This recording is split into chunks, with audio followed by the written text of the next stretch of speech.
8.7, Law of Signs, the ambiguous case. The word ambiguous means it's not for certain, that there could be some debate about it.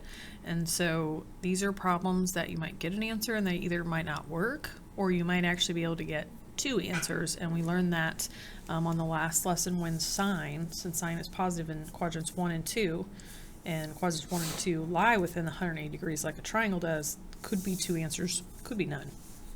So let's try it. We've got triangle OPQ. Little p is 180, little o is 160, and angle O is 47 degrees. Find all possible values of angle of P. So I'm going to call this X. Okay, so I've got my sine is 180 over sine of X, because I have the angle I'm trying to find, equals, then I need the other side is 160 divided by sine of that opposite angle 47.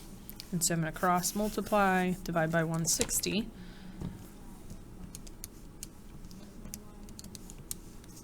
Okay, divide by 160. And I get that. But that's what sine of X equals. I need to inverse sine this to get the angle solved for. So that'd be 55.4 degrees. Okay, the first angle I had in here is 47, so does that work? Yes, because when I add it to 47, I get 102 degrees, so that one's fine. The other thing is checking what else would have a reference angle of 55.4 degrees. So I need to do 180 minus that.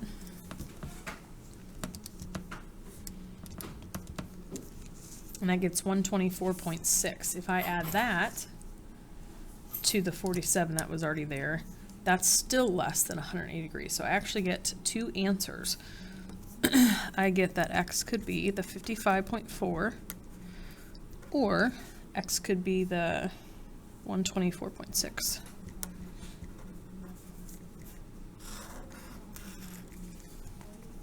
Right, number 2, new triangle. What have we got? JKL. Side L is 9.3, side K is 8.8, and angle K is 131. So a pretty big angle to start. That means that we're not going to have, what, but 49 degrees to play with between these two. Okay, and we're trying to find angle L's measurement. And so you could also set this up where if you want to put the sine on top, like sine of angle X over its opposite side of 9.3 equals sine of 131 over its opposite side of 8.8. And so I'm multiplying and then dividing by 8.8. Move this over.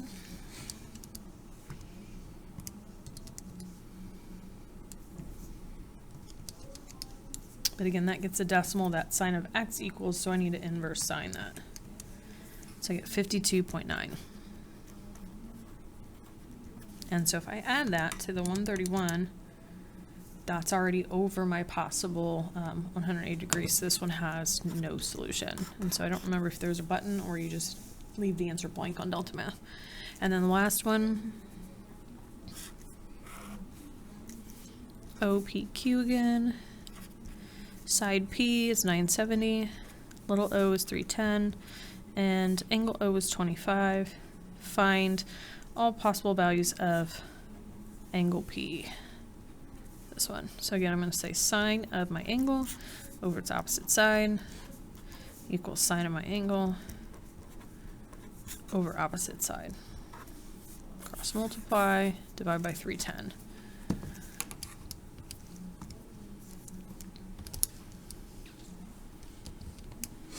Okay, and that's what sine of X is.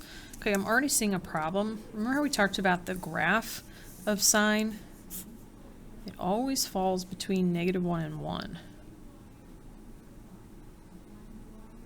Remember, it does this, and then on the unit circle, it only goes to a max of high, or a high of 1, and a low of -1.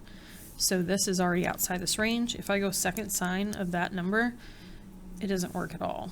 So that's also a no solution.